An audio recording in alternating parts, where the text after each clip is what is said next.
and Melanie.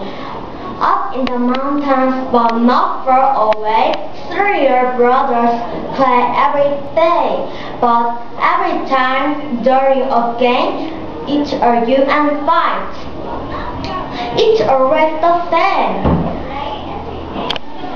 Jason, the oldest, thinks he is the best. He is better than all the rest. David, the middle one, shouts all day.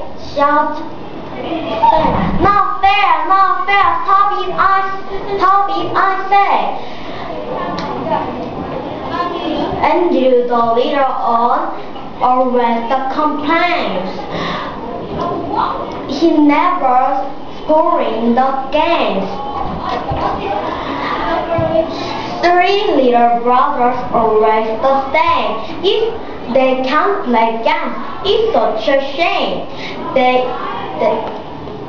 When the boys fight, their dad feels sad. Don't do that, my boys. Fighting is bad. The boys talk for a day. They all love their dad. They promise not make him sad.